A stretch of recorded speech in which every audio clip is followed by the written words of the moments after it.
Então, Bruno, seja bem-vindo. Eu já comentei com o Bruno, a gente grava a apresentação para dar possibilidade de quem não conseguiu chegar aqui no horário poder acessar pelo site e assistir a apresentação. Então, temos autorização dele, então estamos gravando já a apresentação. Queria dar, então, formalmente as boas-vindas, agradecer. Ele está fazendo despendendo esse tempo dele com a gente aqui.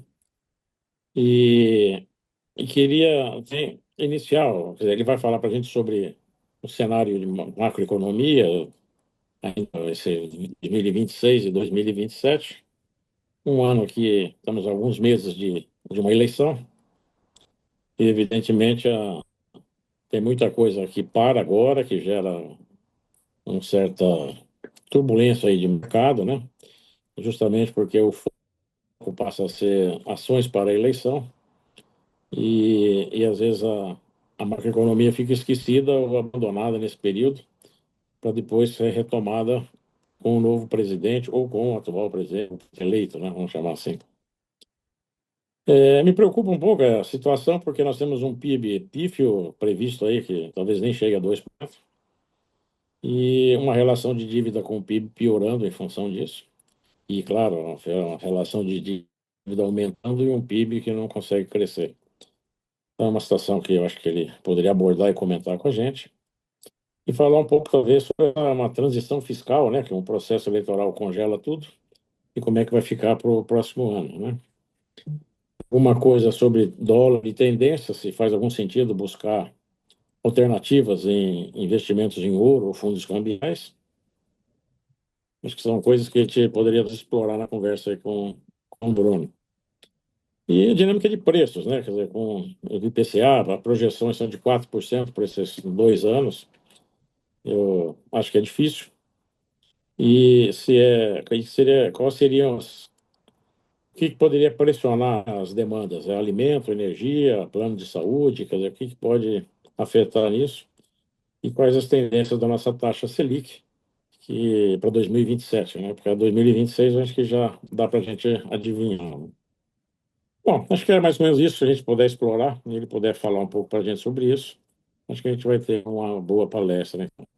Então, Bruno, você tem a palavra, fica à vontade. Você comanda se você quer interrupções, se você quer fazer a palestra e depois a gente faz perguntas. Então, fica com você a palavra aí. Então, mais uma vez, obrigado. Obrigado, Emílio. Obrigado a todos pela presença. É um prazer estar aqui falando com vocês. Como o Emílio adiantou, a ideia é a gente falar um pouco sobre o cenário econômico, né, para 2026, 2027. Nem digo olhar muito além, de 2027, porque, como foi bem lembrado, a gente está às vésperas de uma eleição presidencial, né? E aí, naturalmente, os caminhos vão se bifurcando, né? Então, fazer projeção de prazo mais longo é mais um exercício de futurologia do que qualquer coisa mais próxima de uma ciência exata, né? Então, eu vou compartilhar aqui alguns slides que eu preparei para guiar a nossa conversa, mas eu vou pedir, tá, para que a qualquer momento vocês fiquem bem à vontade para fazer perguntas, para interromper mesmo, não tem problema nenhum. Vocês já estão vendo aqui a tela ou não? Tem também. Ótimo, maravilha. Então, enfim, novamente, né? Fiquem à vontade para qualquer momento abrir o microfone e perguntar, não precisa esperar o final. É um prazer aqui ir respondendo as perguntas à medida que elas forem surgindo, tá? Então, a ideia, de uma forma geral, é a gente passar pelo cenário internacional, né? Que, querendo ou não, nos afeta, né? E tem bastante coisa acontecendo quase toda semana, às vezes mais do que uma vez por semana. A gente passa também pelo cenário doméstico, falando um pouquinho de política, né, na questão eleitoral, e do cenário macro como um todo, né, ou seja, mercado de trabalho, crédito, o próprio PIB, inflação, contas públicas, né, que é um ponto super delicado nesse momento, e também falando um pouquinho de câmbio, para dividir com vocês o nosso cenário, né? A gente traz, no final das contas, um cenário que a gente julga o mais provável, né, os números que a gente espera que aconteça, mas existe também algumas possibilidades além, né? Ou seja, o que que é um cenário mais pessimista, o que que é um cenário mais otimista, e a gente passa também por isso lá no final, tá? Então, deixa eu começar aqui, pelo cenário internacional, né? Algo que tem trazido, enfim, N novidades. Acho que o principal, ah, o que a gente mais vê no noticiário, né, tem a ver ali com o Irã e com o Estreito de Hormuz. Por que que o Estreito de Hormuz é tão importante? Porque ele é meio, né, para boa parte do petróleo e derivados que são distribuídos para o mundo, né, e não só vindos do Irã, né, todo ali do chamado Golfo Pérsico, né, o Estreito de Hormuz é muito importante nesse sentido, e o fato de ele estar bloqueado ou parcialmente bloqueado, ele limita, no final das contas, a oferta disponível de petróleo, né? Petróleo e derivados, podemos aqui simplificar para petróleo. E o que que acontece quando você limita a oferta de um produto que é muito demandado? O preço sobe, né? Então, o que que aconteceu desde, né, o final de fevereiro, começo de março, né, quando o Trump invadiu o Irã e achou que ia resolver rapidamente essa questão, né? Infelizmente não resolveu. O preço do petróleo, obviamente, disparou, né? E ele disparou porque, enfim, existe essa demanda muito maior do que a oferta temporariamente, ainda que a maior parte dos países tenham ali estoques de petróleo. A questão é que, conforme o tempo passa e o conflito não se resolve, os países vão consumindo dessa reserva, né? E aí o preço vai subindo ainda mais, né? Ou seja, é uma situação muito delicada. A gente vê vários países buscando alternativas, né? E o próprio Trump liberou, entre aspas, né? Que esses países fossem buscar petróleo de outros parceiros que hoje estão embargados, né? Caso da Rússia, né? Ninguém poderia comercializar petróleo, na verdade nada, né? Com a Rússia. E aí o Trump permitiu que o petróleo russo fosse distribuído no mercado. Por que que ele permitiu isso? Para impedir que o preço suba ainda mais, né? Ou seja, ele permitiu ali um pequeno aumento, se a gente puder colocar assim, da oferta global de petróleo, né? E a grande verdade é que o Trump tem grande interesse nesse assunto. Por quê? Quando o preço do petróleo sobe, sobem naturalmente os preços dos combustíveis. E a gente, né, nós brasileiros, a gente acha que é muito sensível ao preço da gasolina e ao preço do diesel, é porque a gente não conhece talvez tão bem o consumidor americano, né? Lá, a gasolina, principalmente, tem um peso gigantesco na cesta de consumo, né? E não só porque eles têm carros beberrões, mas porque as distâncias são grandes. Enfim, lá o combustível tem um peso muito grande no IPCA deles, né, que é o CPI. Então, enfim, ainda por cima, nos Estados Unidos, o petróleo não é um preço regulado, né? Ou seja, lá não tem o governo no meio do caminho entre o preço do petróleo e o preço da gasolina na bomba, né? Aqui no Brasil, o governo segura o preço para não deixar isso chegar na bomba, principalmente esse ano, que é ano eleitoral, mas nos Estados Unidos não existe esse artifício. Então, no dia seguinte à invasão do Irã, o preço da gasolina na bomba já estava mais caro, né? E isso, lógico, corrói a popularidade do Trump, tá?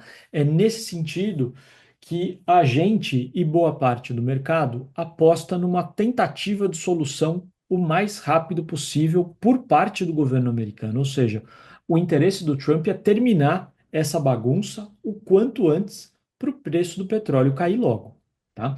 Então, o que que foi acontecendo ao longo do tempo, tá? Nesse gráfico aqui que vocês devem estar vendo, a gente tem uma linha pontilhada vermelha aqui na base, né, do gráfico, era a projeção para o preço do petróleo que a gente tinha em fevereiro, antes da invasão do Irã, né? Então o petróleo ficava ali rodeando 60, US$ 65 o barril, tá? Depois da invasão, veio essa pontilhada em azul, que era a projeção de março, né? E aí o que que se projetava? Olha, passada a invasão, e ela deve ser rápida, o preço vai voltando para a sua trajetória anterior, né?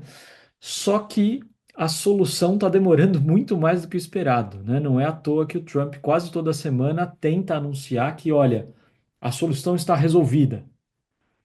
E aí atacam um navio no Estreito de Hormuz e volta tudo estaca zero, né? Então, é uma situação em que realmente o mercado vai ajustando a projeção de preço para o petróleo à medida em que o tempo avança. E por que que esse preço vai subindo a cada mês que passa?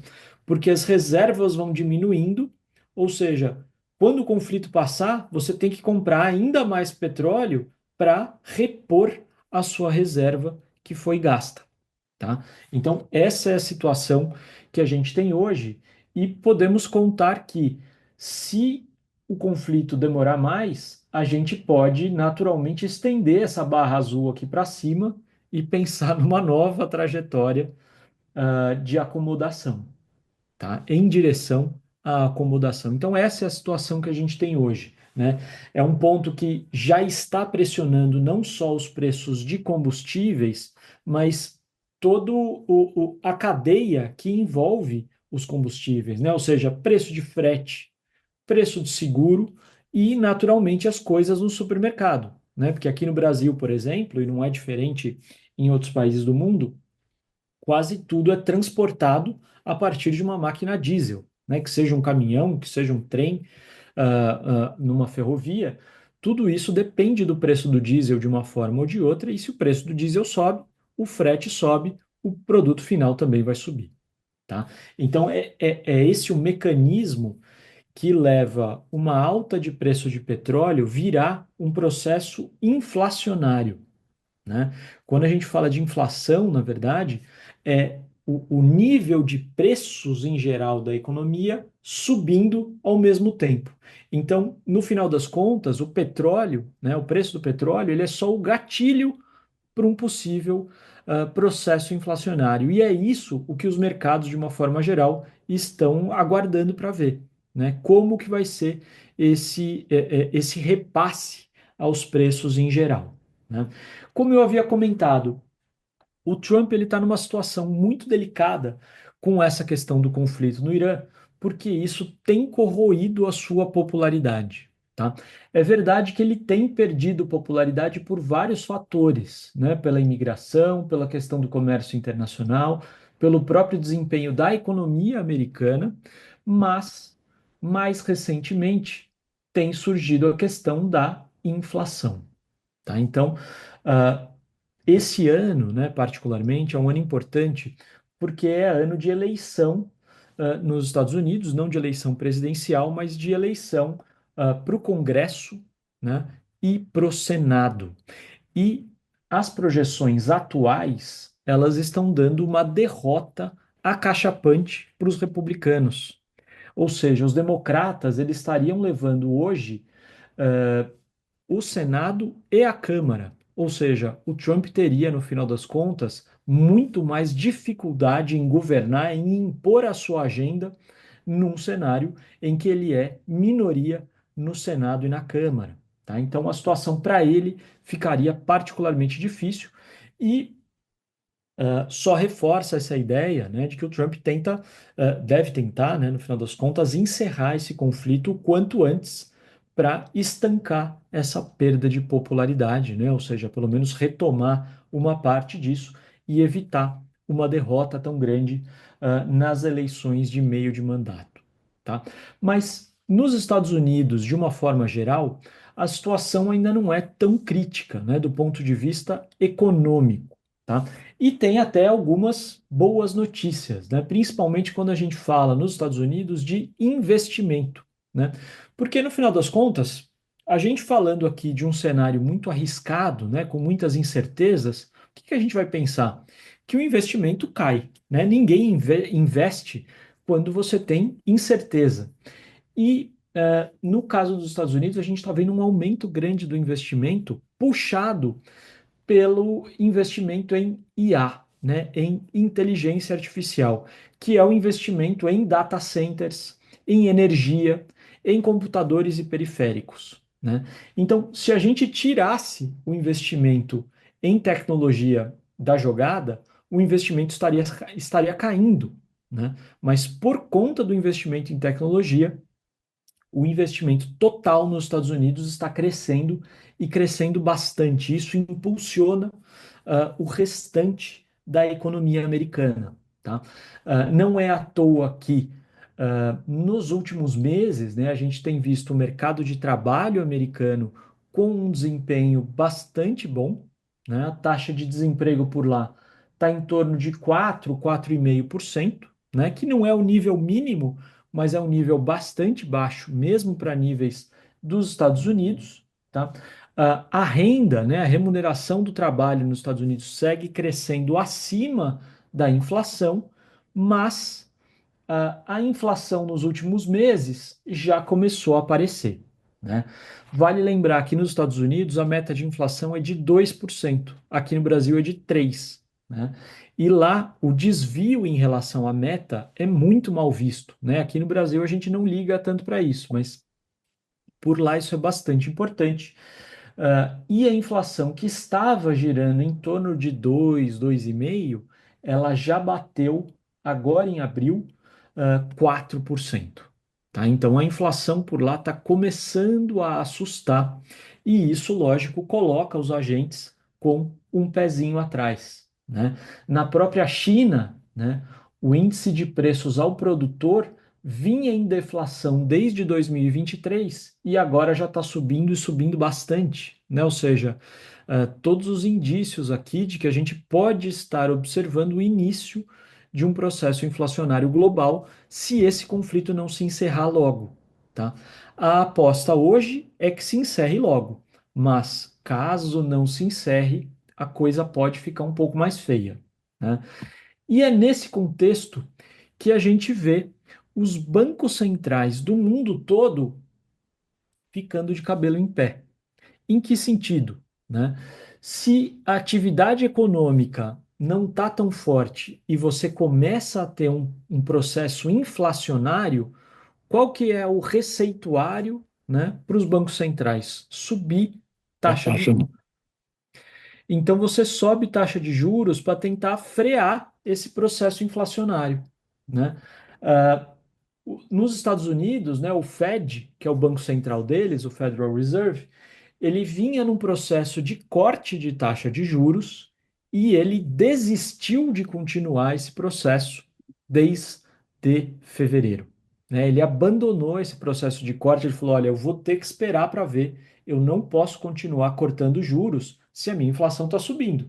Então agora eu vou esperar para ver até quando dura esse conflito e quais, né, como vai se dar esse contágio do resto da inflação em função desse choque de petróleo. Né? Na Europa, a situação é um pouco parecida com o agravante de que a atividade econômica por lá é bem mais fraca, né? Ou seja, não é um ambiente tão propício para o contágio da inflação, né? Ou seja, uma alta de petróleo ela tem mais dificuldade para ser repassada para o resto da economia, porque lá você não tem tanto crescimento econômico. Na Inglaterra, muito parecido também. E na China, enfim, a história também é muito parecida. O que eu quero dizer com isso? Né? É um cenário em que taxas de juros globais vão ficar mais altas por mais tempo. Né? Então, se antes os bancos centrais estavam cortando taxa de juros, agora, pelo menos por enquanto, eles vão esperar. E existe o risco, né, se esse conflito durar mais, de que eles tenham que voltar a subir juros no futuro próximo, tá? Justamente para aí conter de fato esse processo inflacionário. Né? A gente pode pensar na taxa de juros como se fosse ali um pedal de freio e acelerador de um carro, né, na economia. Então, se esse carro está ganhando muita velocidade e você acha que vai perder o controle, você tem que pisar no freio. E é isso que os bancos centrais estão fazendo, né, os bancos centrais globais estão fazendo nesse momento. Eles estavam começando a pisar no acelerador e agora eles tiraram o pé do acelerador. Eles ainda não estão pisando no freio, mas eles estão ali olhando para o pedal e falar, acho que eu vou ter que pisar. Tá? Então, enfim, esse é o cenário global. No Brasil, é um tanto quanto diferente, porque aqui a gente já está com a taxa de juros lá no alto, né, com a Selic a 15%, ou seja, o Banco Central já está com os dois pés no pedal de freio e está aos poucos aliviando essa pressão. Eu vou falar mais à frente sobre isso, tá? Que o caso brasileiro é um pouco diferente dos demais, porque a gente teve que subir juros muito antes dos outros países, tá? Na verdade, o, o, o, o resumo é que o Brasil tem muito mais know-how em lidar com problemas inflacionários do que o resto do mundo. Então, não é à toa que a gente teve que subir juros antes, tá? Então, o cenário global, né, é esse aqui. É bastante arriscado, tá? Não só por conta do conflito no Irã, mas também pelo eventual contágio que isso pode trazer para os demais preços, tá? E a duração desse conflito é o que deve ditar o quão alto, o quão altas as taxas de juros vão ser no final das contas, tá? Para o Brasil, isso acaba não afetando tanto diretamente, tá? Primeiro porque o Brasil ele é exportador líquido de petróleo, né? O Brasil não depende do petróleo importado para se abastecer. Então, no final das contas, a gente é um dos poucos países que sofre pouco com essa alta do petróleo, né? Outras economias perderam muito mais, né? Ou seja, eles têm que importar o combustível, que no final das contas é muito mais caro, ou seja, vão ter uma balança comercial muito mais negativa e vão ver suas moedas perdendo valor, né? Ou seja, não foi à toa que o real, desde que começou esse conflito, o real se apreciou contra o dólar, né? A gente tinha ali uma taxa de câmbio lá 5,10, 5,20, e agora a gente teve 5,90, 5,85, agora, desculpa, 4,90, 4,85, e agora mais perto de 5 de novo, né? Ou seja, parte da nossa apreciação de moeda tem a ver aqui com a alta de preço de petróleo, mas eu exploro isso com mais detalhe mais à frente, tá? Pessoal, alguma dúvida até aqui? Posso seguir adiante? Entendi. Então vamos em frente. Então, vamos passar aqui para o cenário doméstico, né? E difícil não começar falando de política, né? Aqui na casa, na For Intelligence, a gente tem um cientista político dedicado, olhando 100% do tempo aqui para as questões políticas, para as pesquisas eleitorais, e a gente criou um agregador de pesquisas, né? Ou seja, toda pesquisa que sai, que é publicada, a gente junta ela, né? Cria uma série histórica e corrige eventuais vieses que alguns institutos têm para mais ou para menos, para esse candidato ou para aquele candidato, tá? Então, no final das contas, a gente consegue ter um bom tracking dessas probabilidades de eleição. E eu digo probabilidades já com bastante cuidado, porque a gente ainda está em maio, as campanhas eleitorais ainda não começaram de fato, e boa parte do eleitorado, né, mal conhece os candidatos. Então, a foto que a gente tem hoje, ela ainda é uma foto muito pouco representativa do que vai ser o eleitorado lá no final de outubro, né, daqui a 5 meses. Então, hoje, as pesquisas eleitorais, elas estão dando uma pequena margem para o Lula em relação ao Flávio Bolsonaro, tá? Em simulações de segundo turno nos principais institutos. É bem verdade que até algumas semanas atrás, esse pêndulo ele estava mais favorável ao Flávio Bolsonaro, tá? Mas, né, nas últimas 2 semanas, uh, a questão do Banco Master, né, e o Vorcaro começaram também a aparecer envolvimento ali do Flávio Bolsonaro, enfim, a questão ali do financiamento do filme, é, aparentemente algo que seria até com dinheiro próprio, né, do Vorcaro e não com dinheiro público, ou seja, não é necessariamente ali um desvio de recurso público, algum indício mais explícito de corrupção, mas toda vez que um político precisa vir a público para se explicar, ele está perdendo popularidade, ele está perdendo voto. Né? Aquela história de até explicar que focinho de porco não é tomada, já foi, né? Então, enfim, a coisa para o Flávio Bolsonaro deu uma piorada com essa questão dos áudios, né, e das mensagens provocaram, e existe ali o risco de aparecerem mais coisas. É verdade também que o Lula também tem um certo telhado de vidro, né? E ali a principal vidraça, né, que talvez esteja exposta é o filho dele, o Lulinha, com a questão do envolvimento na fraude no INSS.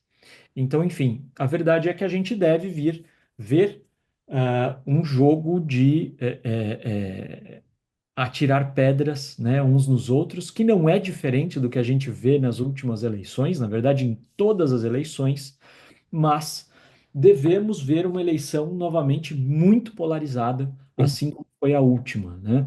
Se há 8 anos atrás a gente tinha três, quatro, cinco principais candidatos, nessa eleição a gente deve de fato ver só dois candidatos, né? Tanto Zema, quanto Caiado, quanto Renan Santos, eles devem continuar sendo atores secundários nessas eleições, sem chances reais de vitória, pelo menos por enquanto, tá?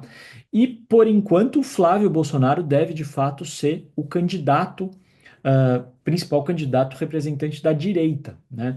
É verdade que pode ser que esses indícios, né, de fraude, de investimento com Vorcaro e até coisas mais graves possam surgir, mas por enquanto ele é o candidato e o próprio Jair Bolsonaro tem reforçado essa ideia de que, olha, o Flávio é o candidato e eu não vou mexer nisso, né?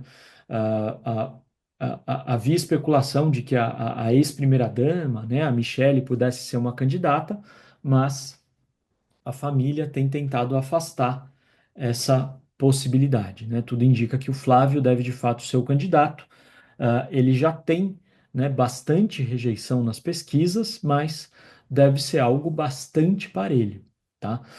Na nossa visão, depois desses áudios, né, e desse envolvimento que já é confirmado, né, entre o Vorcaro e o Flávio Bolsonaro, a chance de reeleição do Lula aumentou, tá? Não estou fazendo aqui um julgamento de valor, né? Na verdade, o nosso papel aqui é apontar o que é mais provável e não o que é mais desejável, mas essa chance do Lula aparentemente aumenta com esse envolvimento, né, do Flávio com o Vorcaro, tá?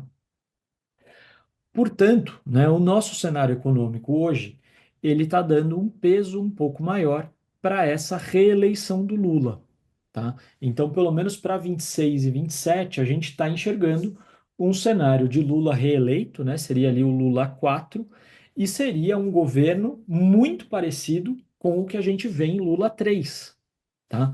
Um governo em que a condução, né, das contas públicas é muito feita empurrando com a barriga, né? Assim, é um ajuste fiscal muito mal feito, muito nas coxas, sem muita convicção e que, por isso, não permite uma queda de juros a curto prazo, né? Não permite ali um grande otimismo a curto prazo, mas também não significa entornar o caldeirão, né? Ou seja, não significa uma ruptura a curto prazo, né? Um governo que vai ali empurrando com a barriga, fazendo o mínimo necessário e vai colhendo resultados econômicos ali medianos, né, medíocres, e a coisa vai andando, tá? Então, esse é o cenário que a gente tem do ponto de vista político, tá? E é o que explica, no final das contas, o cenário econômico para os próximos anos, tá? Importante falar que em 2026, por ser um ano eleitoral, o governo é particularmente sensível às dores da população, e vai tentar, de toda forma, fazer uso de medidas eleitoreiras, né, medidas populistas ali para tentar colher mais popularidade antes das eleições e garantir a sua reeleição. Isso é normal, né? Fosse qual fosse o presidente, a gente ia ver isso acontecer, e isso aconteceu em praticamente todas as últimas eleições, tá? Então, nesse caso específico, desculpa, Emílio, ia comentar alguma Não, coisa?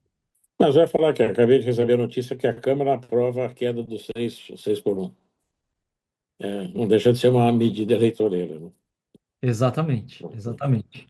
Então, enfim, e o próprio parte do governo, né, tinha trazido ali outra proposta diferente. Então, enfim, esse é um assunto que dificilmente ia passar rapidamente no Congresso, né? Muitas emendas ainda vão ser feitas, a gente imagina, e entrar em vigor de fato, né? Acho que é algo que deve ser muito faseado, e por um período bastante longo, muito parecido com o que a gente vê, inclusive, com a reforma tributária, né?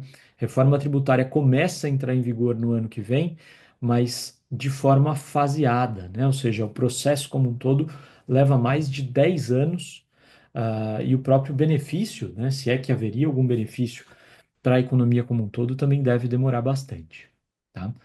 Mas voltando aqui ao ponto das dores, né, que o governo vê na população, um ponto que o governo está vendo é a questão do crédito, né, e a inadimplência das famílias aumentando muito desde o começo do ano passado, tá? Inadimplência, né, que a gente pode olhar tanto para pessoa física quanto para pessoa jurídica, né, mas especialmente no caso das pessoas físicas, inadimplência de crédito aumentando bastante. Mais do que só aumento de inadimplência, né? O saldo de crédito tem aumentado bastante, né? Ou seja, o total das dívidas das famílias com os bancos aumentou muito. Aumentou por dois motivos, né? Primeiro, porque as famílias contraíram dívidas, e segundo, porque a taxa de juros aumentou. Ou seja, a quantidade de dinheiro, né? Ou seja, o valor da sua parcela aumentou porque os juros aumentou. Então, essa é uma situação bem delicada. Parte desse aumento recente do saldo de crédito tem inclusive a ver com uma linha uma linha nova, né, que o governo fez o favor de criar no ano passado, que é a linha de crédito consignado privado, né? Ou seja, os trabalhadores do setor privado também passaram a ter direito a crédito consignado, tá? E aí a gente viu essa linha aumentar bastante, né, de participação no crédito como um todo. E o pior, né, a gente conversando aqui com outros bancos, o pessoal falando que, olha, as famílias de fato estão tomando bastante dessa linha de crédito consignado privado, e eles não estão usando esse recurso para pagar outras dívidas mais caras. Eles estão usando para gastar. E aí é que está o problema, né? Você só tem um aumento do endividamento, a dívida cara continua lá e você só contrai mais dívida, né? Então, esse é o grande problema, né? No final das contas, a gente tem o nível de endividamento das famílias, né, com o pagamento de dívida, está no nível mais alto da série histórica, né? Ou seja, 50% do que as famílias recebem, em média, é o total, né? É equivalente ao total das suas dívidas, né? E o comprometimento de renda com o pagamento dos juros mais amortização chega ali a 30% da sua renda mensal, né? Ou seja, a pessoa que ganha 1.000 já deixa 300 para pagar parcela das suas dívidas, tá? Então é realmente uma situação super delicada. Não é à toa que o governo lançou esse ano o Desenrola 2.0, né? Ali a tentativa de renegociar dívidas vencidas, tentar baratear esses custos, colocou inclusive dinheiro público, recurso público, como garantia do pagamento dessas dívidas renegociadas, e existe ali a expectativa de redução, né, desse endividamento a curto prazo, né? Ou seja, a ideia é que esse alívio para as famílias chegue a curto prazo a tempo para as eleições, tá? Lógico, existe ali a dúvida se as famílias de fato vão usar esse recurso, essa redução de endividamento, para de fato reduzir suas dívidas ou se vão usar para gastar, né? Já existe ali nesse Desenrola 2.0 a vedação para que esse recurso seja gastado em bets, porque a gente viu muito disso, né? O pessoal pegando dinheiro emprestado para gastar em aposta online, tá? Isso já aparentemente perdeu um pouco de força, mas é um ponto bastante importante, né? Muita gente tem gastado mal o dinheiro que pega emprestado, tá? Ah, o Desenrola 2.0, a gente acredita que pode sim ter algum impacto no endividamento, mas nada que mude o jogo, né?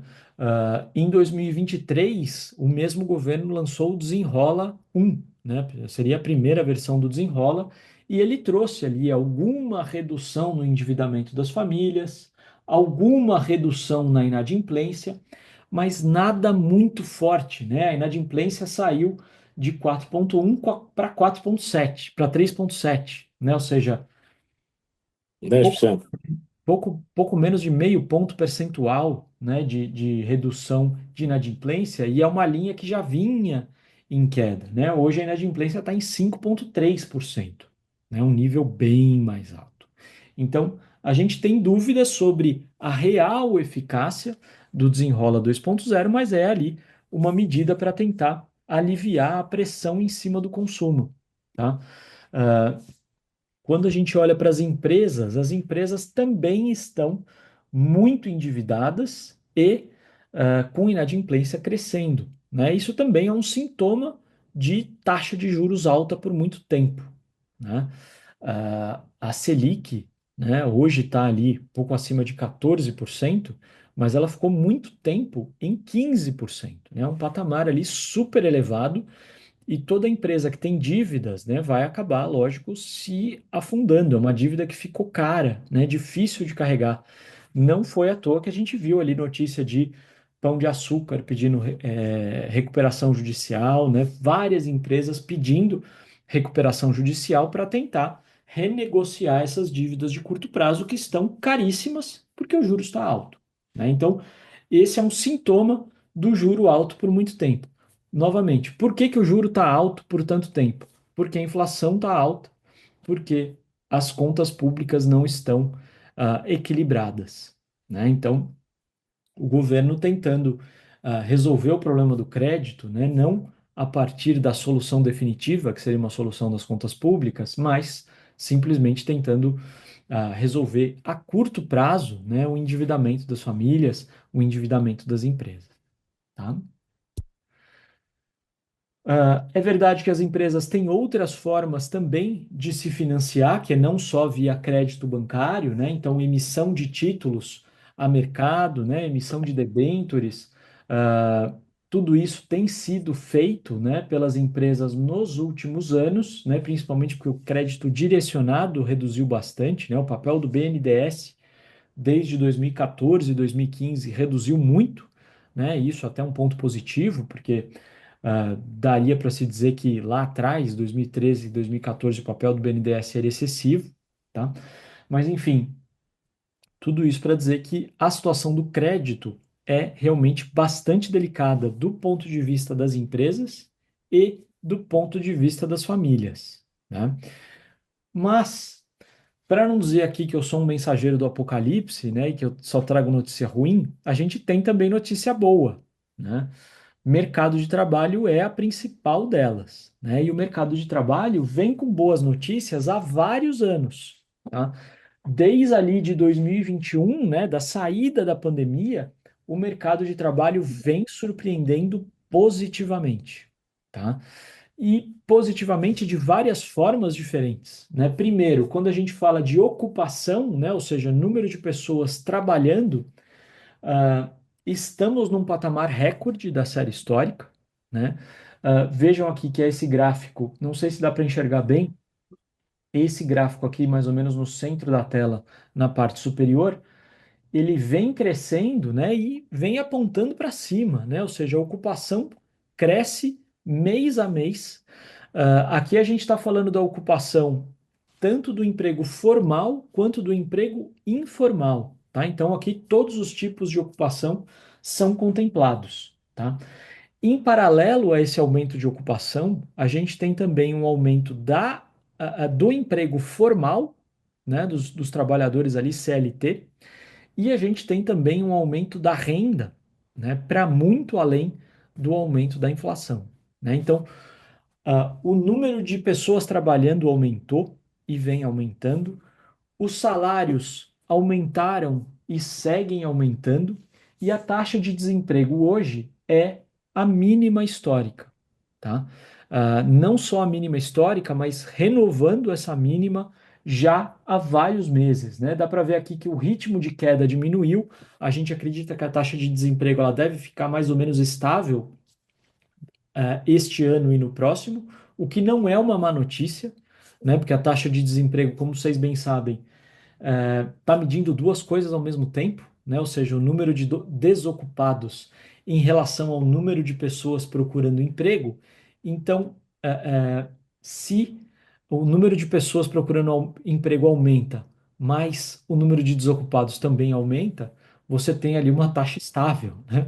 Então, no final das contas, é isso. A gente deve continuar tendo aumento de ocupação apesar da taxa de desemprego ficar estável, tá? E tudo isso num cenário em que a renda ainda deve continuar crescendo num ritmo bastante favorável, tá? Não só por conta do aumento da formalização do mercado de trabalho, tá? Mas também porque os salários, de uma forma geral, estão crescendo, tá? E crescendo acima da inflação, né? Quando a gente fala de massa de renda, né? O que que é a massa de renda? É o total de salários distribuídos na economia.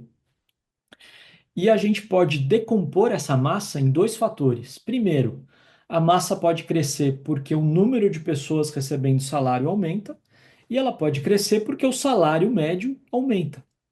No caso, né, nos últimos anos, desde 2023, ela cresceu pelos dois fatores, tá? É esse gráfico aqui na direita, no canto inferior, tá? Então, a parte azul é o efeito ocupação e o efeito azul claro é o efeito renda, né? O salário médio crescendo. Quando a gente soma essas duas barrinhas, a gente tem a massa de renda crescendo ali 6% ao ano acima da inflação, né? Então, é realmente um aumento muito substantivo na renda das famílias, tá? Isso ajuda bastante a mascarar ou a mitigar o efeito negativo que a gente viu nos slides anteriores do crédito, né? Então, assim, se por um lado o crédito está caro, por outro lado, as pessoas estão ganhando muito dinheiro com o trabalho, né? Então, isso é muito positivo quando a gente olha para o consumo de alguns bens e negativo quando a gente olha de outros bens. Por quê? Quando a gente fala de uma visita ao supermercado, né, para comprar ali alimentos, itens básicos, o que guia a visita ao supermercado é o salário, não é o crédito. O crédito as famílias usam para comprar itens de maior valor unitário, para trocar de carro, para trocar de televisão, para comprar um sofá novo, para fazer uma reforma em casa. Então, quando a gente fala do consumo de itens básicos, esse consumo segue crescendo e deve continuar crescendo este ano e no próximo. Agora, quando a gente fala nos itens de maior valor unitário, né, eletroeletrônicos, automóveis, esses devem sofrer um pouco mais porque o crédito está mais escasso, tá? E já estava escasso no ano passado, tá? Então, de uma forma geral, a gente tem um cenário ainda bastante positivo, né, para o mercado de trabalho. A massa de renda ampliada, né, ou seja, quando a gente soma salários, INSS, Bolsa Família, todas as transferências, né, BPC, todas as rendas das famílias, a gente ainda tem este ano um crescimento 5% acima da inflação. Tá? Então, se a inflação esse ano fechar perto de 5%, talvez fique um pouco acima disso, ah, a massa de renda deve crescer quase 10% em termos nominais. Tá? Para o ano que vem, isso desacelera. Por quê? Muito do crescimento deste ano, né, da renda ampliada, vem dos benefícios sociais. Né? Então, é ano eleitoral. É natural que Bolsa Família vai crescer, transferências vão crescer para garantir a reeleição. Né? Aconteceu a mesma coisa lá em 2022. Né? Ampliação gigantesca no número de famílias recebendo Bolsa Família. O benefício em si cresceu um montão. Este ano não vai ser diferente. Tá? E aí, o que que acontece no ano seguinte? 2027, entra no poder um novo governo, ou o mesmo. Desculpa, Carlos está com a mão levantada, fica à vontade para perguntar. É que eu queria perguntar, antes que você mudasse para outro tema, você está apresentando todos os dados de renda, de emprego, etc. No slide anterior não aparecia a fonte que você usava, não tem aí a citação da fonte. Nesse novo agora você citou, é IBGE. O IBGE, na realidade, está um pouco desacreditado em suas estatísticas, porque ele está distorcendo um pouco os fatos, né? Como dizia o Delfim Neto, a, a estatística é a arte de torturar os números até que ele confesse aquilo que você quer, né? E é o caso do IBGE, ele está distorcendo os fatos. O nível de desemprego está baixo, o pessoal não está procurando emprego, etc. Isso não é uma realidade percebível, eu não percebo. E digo concretamente, não só eu fiquei algum tempo agora, por motivos pessoais, na Bahia, eu não conseguia arrumar empregada doméstica porque todo mundo lá está com Bolsa Família e não querem trabalhar. Simplesmente não querem, não procuram emprego, então não são desempregados. E quando aceitam trabalhar, isso aconteceu lá e aconteceu aqui em São Paulo, talvez algum outro participante também tenha percebido isso. A empregada doméstica, ela não aceita ser registrada. Então você aceita que ela trabalhe, mas ela não quer ser registrada para não perder Bolsa Família. Isso distorce todos esses números aí que você está apresentando. Se tem algum lugar que tem otimismo, é no mercado de trabalho. E o mercado de trabalho está distorcido. Eu queria que você comentasse um pouquinho sobre isso. Legal, Carlos, ótima colocação, porque de fato o IBGE ele está sob grande desconfiança, principalmente por conta do seu presidente, que é indicado político do governo Lula, que é o Márcio Pockmann. Isso. Que isso fique entre nós, tá? Assim, eu não quero arranjar confusão, mas o Márcio Pockmann é uma das grandes figuras nefastas do que se pode chamar de economista, né, no Brasil. Eu, Isso. eu, eu, eu, eu diria que ele está tentando ao máximo atrapalhar o IBGE, tá? Mas ao mesmo tempo, eu e vários colegas meus, a gente conhece muita gente dentro do IBGE, né, dos funcionários de carreira, dos diretores que estão lá dentro, e ele não tem conseguido afetar os dados. Tá? Então ele faz toda aquela palhaçada, publica ali o mapa de ponta cabeça, do Brasil é o centro do mundo, tá bom. Mas os dados em si, ele ainda não tem afetado. Tá? Não é à toa que alguns diretores pediram demissão, e expõe essa situação desconfortável com o presidente do IBGE, mas a instituição IBGE pelo menos por enquanto, tem sido forte o suficiente, tá? E nós aqui que trabalhamos com esses dados diariamente, a gente consegue atestar, porque a gente não tem só o IBGE como fonte, a gente tem várias outras fontes públicas e privadas para fazer essa checagem, tá? E a gente consegue ver que no mundo real o IBGE ainda está sendo fidedigno em boa parte das suas pesquisas, tá? E no caso do mercado de trabalho, a gente tem N fontes para ver isso e, de fato, tá? O mercado de trabalho está bom, em grande medida, como o senhor falou, por conta do Bolsa Família, que isso impede que boa parte da população procure emprego e, portanto, não esteja desempregada, tá? Mas aumenta também o valor de reserva dessa pessoa para começar a trabalhar. Ou seja, se ela recebe um Bolsa Família, né, da família como um todo ali, de R$ 700, por que que ela vai trabalhar para ganhar 800, né? Ou seja, só R$ 100 a mais? Ela vai querer um valor muito maior. Então, esse é um fator que tem puxado para cima os salários. Isso não é apenas negativo, né, do ponto de vista da economia. Isso favorece, de certa forma, os salários como um todo, isso aumenta o salário de reserva. Outro ponto importante são os aplicativos, né, ou seja, motorista de aplicativo passa a ser uma ocupação válida, né? Essas pessoas que trabalham ali como motorista de Uber, de 99, eles tiram um bom dinheiro e eles estão ocupados de fato, né? Então, é um cenário que é diferente, né, do que era há 5, há 10 anos atrás, em parte por conta do aumento do Bolsa Família, eu concordo com o senhor sobre isso, mas também por conta de inovações que vêm surgindo desde então, tá? Então, a gente vem testando, né, uma taxa de desemprego mais baixa sistematicamente, não é apenas por ah, vitórias do governo, se a gente conseguir assim. Não é mérito do governo, deste governo, ou do governo anterior, ou de governos anteriores, essa taxa de desemprego está tão baixa. Eu diria que é uma vitória da tecnologia e da difusão dessa tecnologia que permite que mais pessoas se ocupem e consigam ali um bom rendimento, tá? Mas acho que esse ponto que o senhor tocou sobre o IBGE é super importante, porque de fato existe essa tentativa de corroer as instituições, né?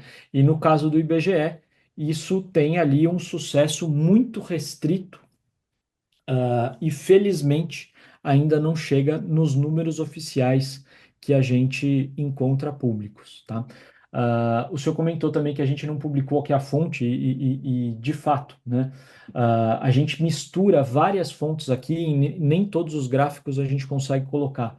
Então, por exemplo, a gente tem o DIEESE como fonte, né, que é uma instituição aqui do estado de São Paulo. O próprio IBGE está em outros dois. O Ministério do Trabalho aparece como uma das fontes. A gente tem também o CAGED, né, como outra fonte, a RAIS, como fonte de dados. Né? A gente mistura com dados da Caixa. A gente consegue cruzar várias fontes diferentes. E no final das contas, a história como um todo está fazendo sentido, né? É nesse sentido que eu consigo dar ali um pequeno aval de que os números do IBGE ainda não estão ah, tão distorcidos, né? Eles ainda estão fazendo bastante sentido, tá? Eu queria contribuir também um pouco com a Por favor. eleitoreiro ou não, mas o governo tomou uma medida que se a pessoa que ganha o Bolsa Família é registrada, ela não perde mais o Bolsa Família. Ela fica com o Bolsa Família por mais um ano e meio, porque caso ele venha a ser demitido, ele já está cadastrado e assistido. Há, de fato, uma redução no valor, mas a redução não é tão significativa. E isso está permitindo com que algumas pessoas que se negavam ao registro passarem a aceitar o registro em função disso. Então, ele permanece uma soma mais interessante, tanto no valor atraente do salário, quanto com a permanência do Bolsa Família, apesar ter uma redução, né? Muito bem colocado, viu, Emílio? É isso mesmo. Ou seja, o governo vai ampliando o benefício, é, eleitoreiro ou não, a verdade é que está aumentando, né, a despesa do Bolsa Família, e isso, lógico, acaba batendo nas contas públicas, tá? Bruno, eu tinha uma pergunta, Pois é, não. só questão de informação. Quantos milhões significa esses 5, 6% desempregado e quantos milhões estão no Bolsa? Só para comparação. Bolsa Família, a gente está falando em torno de 10 a 15 milhões de famílias, isso varia bastante, tá? Porque ah, a cada ano o governo revisa os benefícios concedidos, né? Porque existe muita fraude, muita gente que fala que é uma família própria para abrir um novo benefício. Então, o número de benefícios, no final das contas, varia bastante, tá? Estaria ali entre 10 e 15 milhões de famílias, tá? Em termos de número de desempregados, a gente está falando em torno de 5 a 6 milhões de desempregados, tá? Mas é um número que gira bastante, né? A pessoa que está desempregada num mês normalmente não é a mesma pessoa que está desempregada no mês seguinte. Isso porque a gente enxerga, né, pelos números, que a gente está chamando ali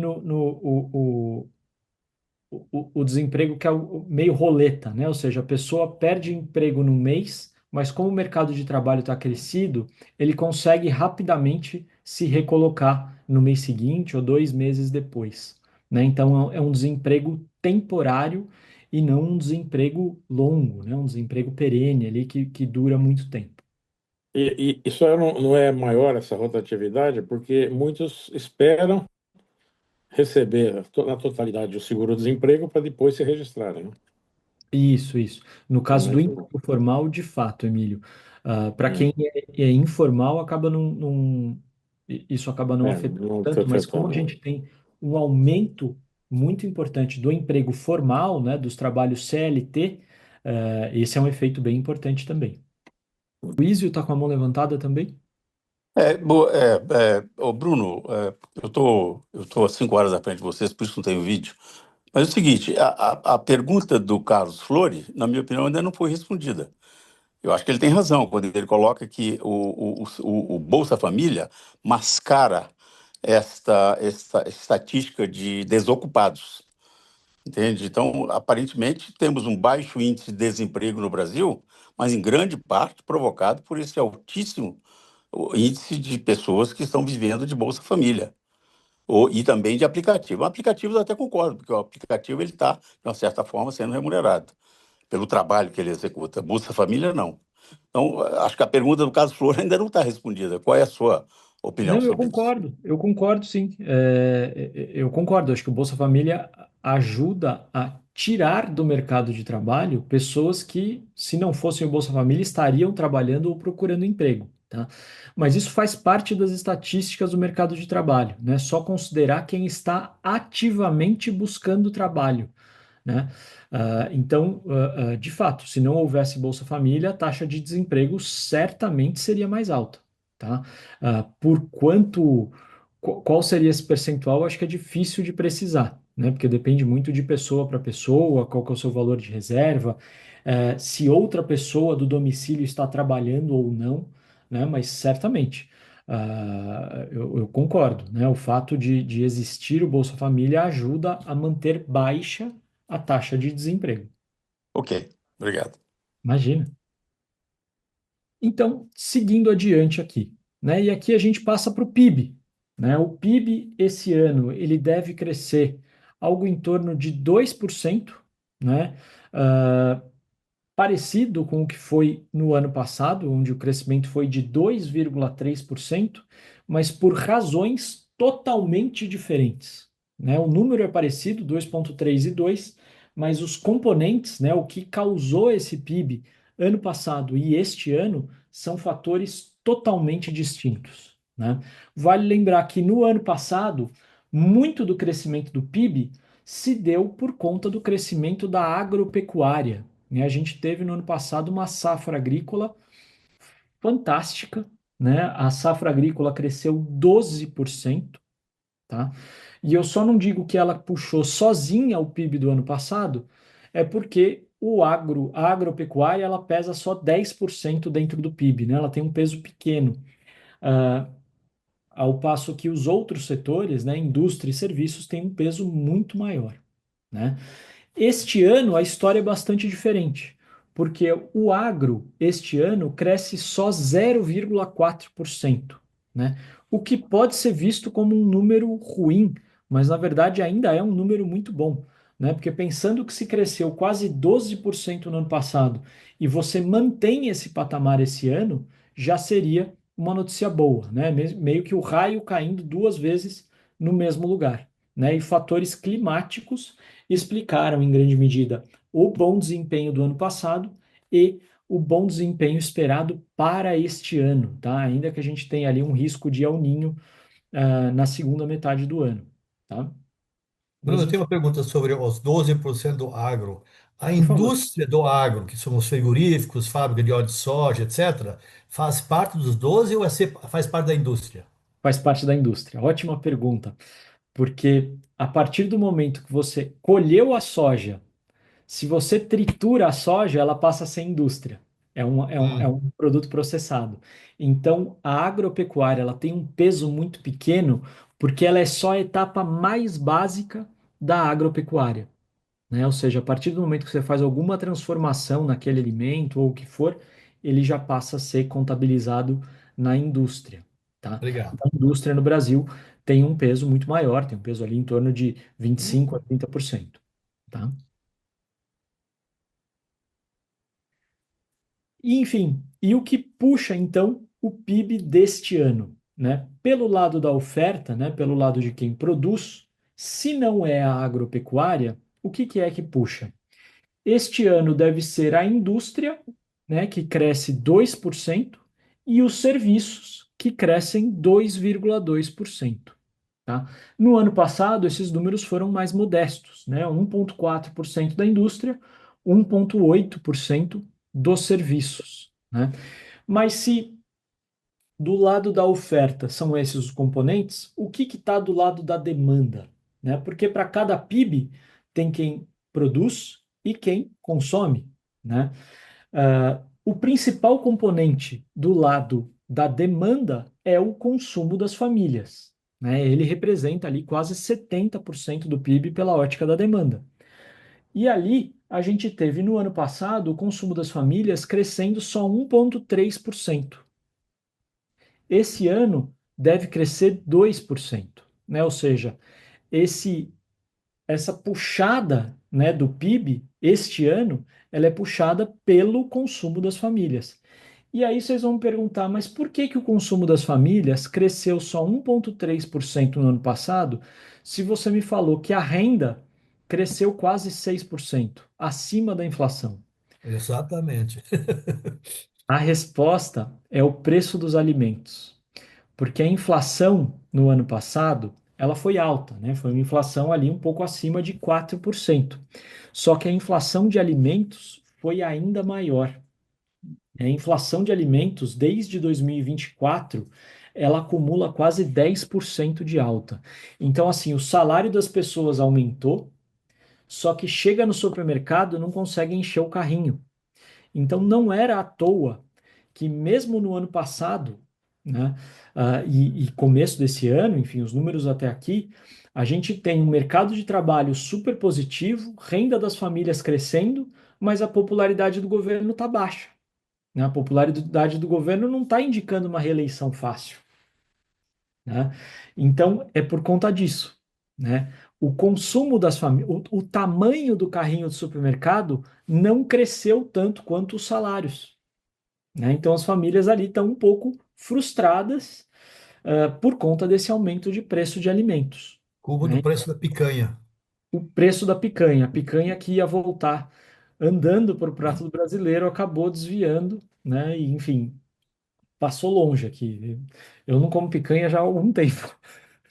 Então, enfim, a gente está brincando aqui, né, com fatos anedóticos, mas a verdade é essa, né? O fato é que o consumo das famílias ficou bastante restrito por conta dos preços de alimentos. Esse ano, a gente acredita num aumento de 2% do consumo, mas vale lembrar que o governo está colocando todas as armas na mesa para fazer o povo gastar, para fazer o povo consumir. Então, a gente teve no começo do ano a isenção de imposto de renda para quem ganha até R$ 5.000 e uma redução da alíquota para quem ganha até 7.300. O gasto público em todas as esferas está aumentando. O governo lançou ali um Minha Casa Minha Vida para quem quer reformar, liberação de FGTS, desenrola 2.0. Uh, ou seja, o governo está jogando dinheiro adoidado para fazer o pessoal gastar e ficar contente este ano. No ano que vem, não vai ter muito o que fazer. Né? Então, esse ano, a gente pode pensar que é um PIB de 2%, que não é de todo ruim, ainda que não seja brilhante, mas é um 2% bastante artificial, né?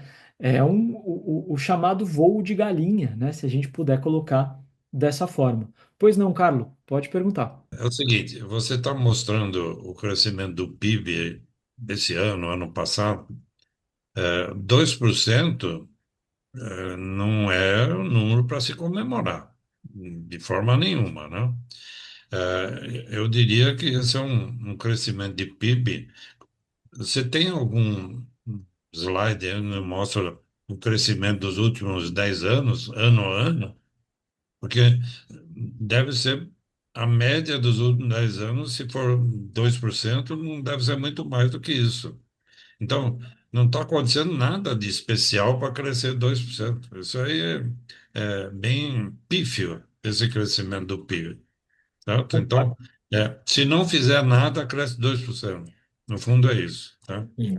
É isso mesmo, viu, Carlos? E a sua sensação está exata, porque eu não trouxe aqui o gráfico, mas o PIB médio dos últimos 10, 15, a gente pode estender para 20 anos, fica ali entre 2,2 2,3% ao ano.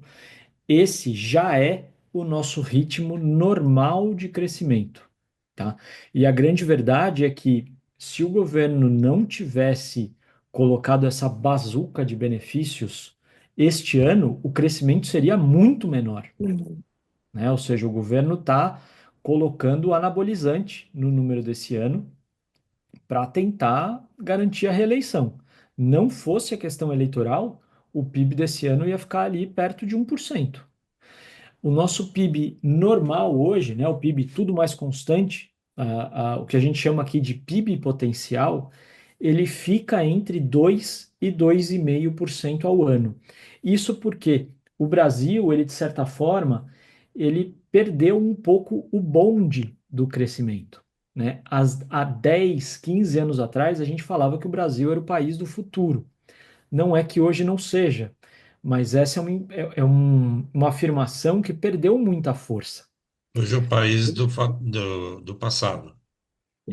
É um país que vai ficando para o passado, porque a taxa de natalidade já está baixa, a população jovem está diminuindo, né? Ou seja, as pessoas que estavam para entrar no mercado de trabalho meio que já entraram. O boom demográfico que ia acontecer no Brasil já aconteceu. Esse bonde a gente já perdeu, né? Ou seja, imaginar que o Brasil é um país que deveria crescer como a China já não é mais verdade, né? Eu sei que é uma notícia, é um recado difícil, tá? Eu peço desculpas por isso, mas o normal para o Brasil é crescer entre 2 e 2,5%. E esse ano só vai crescer 2% porque tem muito anabolizante na mesa, tá? Senão ia crescer menos do que isso, né? O governo gastou tudo que podia e o que não podia este ano para tentar garantir a sua reeleição, tá? Mas é muito bem notado. E seguindo adiante, até para não estourar o tempo, né? ah, Falar um pouquinho de câmbio aqui para vocês, né? O que é a taxa de câmbio, né? Taxa de câmbio é um negócio que, se algum economista falar que sabe para onde vai, ele está mentindo, né? E no meu caso não é diferente. A questão é que a gente tenta aqui decompor o que aconteceu no passado para tentar explicar um pouco o futuro, né? E a gente teve, de certa forma, uma apreciação do real muito em função do cenário externo, né? Ou seja, não é que o real melhorou, o dólar piorou, né? Novamente, taxa de câmbio a gente está medindo duas coisas ao mesmo tempo, do dólar e do real. Então, se o real parece que melhorou, na verdade foi o dólar que piorou neste caso específico, né? E nas últimas semanas em específico, a gente teve até o real perdendo um pouquinho, né? Saiu ali de 4,90 para mais perto de 5, e isso tem tudo a ver com o Flávio Bolsonaro, porque parte do mercado vinha ali apostando numa maior probabilidade de vitória do Flávio, o que permitiria um câmbio um pouco mais favorável.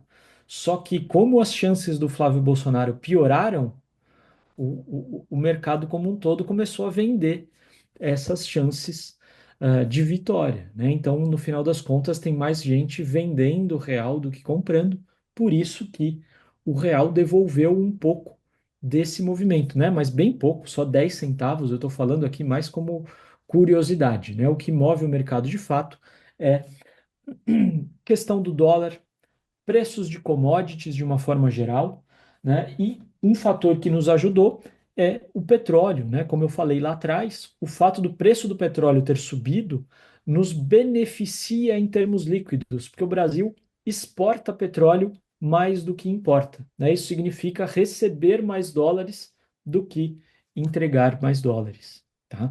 Então é por isso que o real teve ali uma pequena apreciação desde o começo do ano, mas calma, né? Não quer dizer que o real vai continuar se apreciando, né? E na verdade, quando a gente olha para o cenário dos próximos meses, tá? Deixa eu mostrar aqui esse slide, depois eu volto para o anterior. Para os próximos meses, o que a gente espera é uma depreciação do real, ou seja, a gente acredita que daqui até as eleições a coisa vai ficar feia, né? Porque começando o debate eleitoral, a única coisa que a gente tem certeza é que os candidatos vão prometer mundos e fundos, né? Vão prometer ali aumento de gasto, novo benefício, e os dois lados vão prometer e vão cometer ali as maiores atrocidades do ponto de vista econômico, e o mercado vai ficar assustado, né? O mercado financeiro como um todo vai ficar com medo, não vai querer ficar com reais na mão. Então a gente projeta, né, que até as eleições o real pode chegar aqui até perto de 5,50. E aí o que que acontece depois das eleições, né? Qualquer um dos candidatos sabe que precisa sinalizar melhor a questão do ajuste fiscal, né?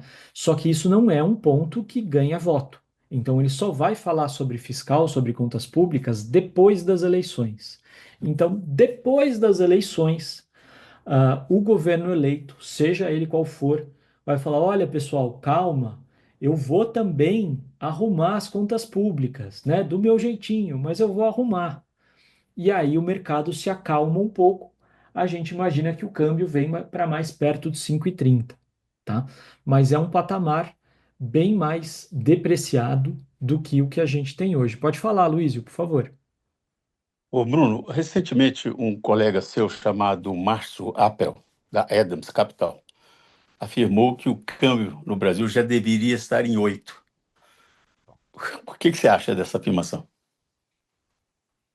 Olha, eu acho que poderia estar em 8. Poderia. A questão é que, será que ele já vendeu todos os reais dele para comprar dólar? Eu não sei. Enfim, também não vou ficar criticando o colega, né? Mas existem motivos tanto para o real ir para 8 quanto para o real ir para 3, né? Assim, argumentos para otimismo e para pessimismo, eu acho que existem para os dois lados, né? E eu acho que nesse momento a gente deve ter mais argumentos pessimistas em função da incerteza eleitoral e do buraco fiscal que a gente tem e que ainda não está bem sinalizado como que vai ser resolvido, né? Acho que esse é o ponto que deixa os investidores de cabelo em pé, né? E eu acho que o real a 8, né, que ele comentou, é justamente nesse sentido. Se ninguém tá dizendo, né, se o governo não está falando como vai resolver o problema fiscal, o que que vai acontecer? Eu é que não vou ficar segurando dívida em reais, né? O intrigante é que a sua projeção e a dele, entre as duas, dá uma diferença de mais de 50%. Ah, sim. Enfim, O, o wait and see. mercado, o mercado como um todo, ele tem uma projeção até mais branda do que a minha, tá? O mercado como um todo, a pesquisa Focus está olhando para o final do ano com uma taxa de câmbio perto de 5,10, tá? Então, não é nem a 8, né? Nem a 5. Eu acho que está algo um pouco mais perto de cinco e Bruno, quarenta. Pois o não. argumento usado para a gente cair de 5, baixar do 5, foi pela queda do dólar e não fortalecimento do real. Isso. E agora, se para a guerra, resolve o problema do Irã, não sei do que, não pode ter o fortalecimento do. Parece que nessa curva sua não está considerado um possível fortalecimento do dólar, né? E- Esse é um bom ponto, Emílio, porque para que essa curva aconteça, né, e ali pensando na solução dos problemas ali no Irã, o que que aconteceria se essa solução for rápida? O contágio da inflação acaba não acontecendo, principalmente nos Estados Unidos. E aí o Banco Central americano pode voltar a cortar juros. Hum, Se o Banco Central americano corta juros, o dólar volta a ficar mais fraco ou não se fortalece tanto quanto uhum, perdeu de valor nos próximos meses. Então, a premissa subjacente aqui, né, de solução dos problemas ali no Irã, a curto prazo, relativamente, ela implica em uma, ah, não vou dizer depreciação adicional, né, mas de uma manutenção, de certa forma, uhum. do Bom, preço do do dólar status. em termos globais. Entendi. Tá? Obrigado. Bom, Imagina. então, tudo isso aí faz sentido a gente, de alguma forma, investir em fundos cambiais ou em ouro, né? Eu Uma diria das que minhas perguntas. em fundos cambiais, eu acho que pode fazer algum sentido como diversificação, né? Ouro, eu acho que é algo que, nesse momento, ele reflete muito mais aversão a risco do que qualquer outra coisa, né? Ou seja, quando o mundo como um todo não tem confiança em nenhuma moeda, ele vai para o ouro. E hoje a gente está num momento de altíssimo risco. A pergunta Uhum, antes de ir para o ouro é: eu acho que vai piorar? Se a uhum, resposta for sim, vá para o ouro. Se uhum, a resposta for não, né, de que talvez a coisa melhore um pouquinho, aí o ouro tende a perder valor, uhum. né? Entendi. Pessoas voltam para as moedas. Vamos. Acho que o Carlo também tinha uma pergunta, por favor. Isso. É o seguinte, para não perder o gancho aí que o Birro levantou, da taxa de câmbio ir para 8, é, eu acho que a Faria Lima, ela vive num mundo à parte do nosso. Elas estão numa bolha lá que não é o nosso mundo real. Vide essa semana André Esteves afirmar que a economia brasileira está toda arrumadinha. Deve ser na casa dele, porque na minha não está tão arrumadinha assim. É, a Faria Lima está vendendo ou está comprando dólar? Neste momento, a Faria Lima está esperando para comprar dólar, né? Em que sentido? Eles estão esperando para ver o que vai acontecer com as eleições, para daí vender os reais e comprar dólares. E eu acho que o André Esteves está fazendo justamente esse jogo, falando que a economia brasileira está arrumadinha para ser o primeiro a sair quando a coisa esquentar, tá? Bom, era de se esperar, vindo de quem É. veio, era de se esperar isso aí. É, exatamente. E, enfim, tudo isso, né, que eu digo aqui, se a gente está esperando uma depreciação do real, Muito bem. né, e um medo do mercado de uma forma geral com relação ao fiscal, é por conta desse desequilíbrio grosseiro que a gente ainda tem, né? E é um desequilíbrio em que a dívida brasileira continua crescendo a um ritmo rápido, a um ritmo assustador. O custo da dívida brasileira é Não. altíssimo e ainda por cima, todo ano o governo não faz o ajuste, né? Ou seja, continua gastando mais do que arrecada. Então isso só posterga esse ajuste das contas públicas, né? No começo do mandato, né, em 2023, o Lula anunciou ali o novo arcabouço fiscal, né, em que ele se comprometeu em ajustar as contas públicas ao longo do mandato. A questão é que ele não cumpriu nem o mínimo do que ele prometeu, né? O ajuste que foi sendo feito ano a ano, muito aquém do que deveria, né? Uma lição de casa feito nas coxas, né? Não merece nem nota 5 de 0 a 10. Uhum. Então é por isso que o mercado está com bastante receio, né? Desculpa, tem alguém com a mão levantada? Pode perguntar. Uma pergunta só: por que não faz nenhuma análise em relação ao euro, que tem tido um comportamento bastante diferente, ou o foco do investimento é só dólar?